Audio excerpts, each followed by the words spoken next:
Hi friends मु मनोज आपन को स्वागत कर यूट्यूब चैनल एमएनएस ओडिया को देखो पे मैंने समस्ते जानते आपंकर एग्जाम एप्रिल 28 तारिख में सहित आपंकर प्राक्टिकल एग्जाम आपंकर 4 ରୁ 12 तारिख चलो अन्य पक्षरे आपणकर जो मार्च 30 रे जो स्ट्राइकटा होता स्ट्राइक सरिया परे किछि पिला मिसी आम शिक्षा मंत्री समीर रंजन दास घर को जाकि किछि रिपोर्ट देथिले से रिपोर्ट रु किछि नेगेटिव आसला कि पॉजिटिव आसला फुल डिटेल्स जानिबा और आपणकर आपणकर एडमिट कार्ड कथा और आपणकर एग्जाम स्ट्राइकटा जो होची एग्जाम कैंसिल पे सफल हेबो कि नहीं चलते वीडियो माध्यम फुल डिटेल्स जानिबा तापूर्व आपन जदि आम चैनल को प्रथम थर देखुंत वीडियो को लाइक करें सहित सब्सक्राइब करूँ जहाँफल कि आगू आसता एजुकेशनल अपडेट बा टॉप न्यूज आपण मैंने सर्वप्रथम मो ठार पाइपर देखो पे आपण गोटे कथा कहवाक चाहूँगी आपंकर जो प्राक्टिकल एग्जाम जॉइन करूँ और आपंकर एडमिट कार्ड को कॉलेज रिसीव करूँ देखो पे आपर एग्जाम कैंसिल कथा एपर्यंत भी आपंकर केस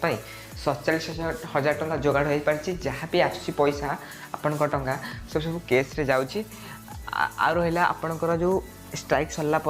किसी पिला मिस जो शिक्षा मंत्री समीर रंजन दास घर किसी रिपोर्ट देके आसले आम एग्जाम कैंसिल कर से रिपोर्ट एपर्यंत मिले ना समीर रंजन दास जी आम शिक्षा मंत्री कहते मुझे 2 दिन समय नेबी से 2 दिन आसिक आज हो जाए देखिए आज कौन रिपोर्ट दौरान आज जब नदेवे तो काली जमीती देवे रिपोर्ट पॉजिटिव कि नेगेटिव रिपोर्ट देवे जहाँ भी पॉजिटिव कि नेगेटिव रिपोर्ट आसू ताको आम पीएलए मेंशन करवा मत लगुच कि 90% चांस अच्छे आपण एग्जाम कैंसल को नहीं आउट कथा काली मु ट्विटर देखुली एग्जाम कैंसल को नहीं पिला माने बहुत जोरदार ट्रेन चलती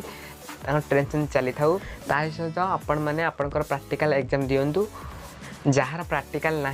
से प्रिपेरेसन हूँ एग्जाम जदि बा एग्जाम को कैंसल करा जाए से आपण मान बहुत बड़ा खुशी खबर भगवान करंतु आपनकर एग्जाम को कैंसल करा जाओ देखंतु पिला माने आज एति किछि अपडेट जदि मो वीडियो भल लागुची तले शेयर करंतु कमेंट करंतु लाइक करंतु सब्सक्राइब करबा को जमा भी भूलंतु नहीं रहउची धन्यवाद।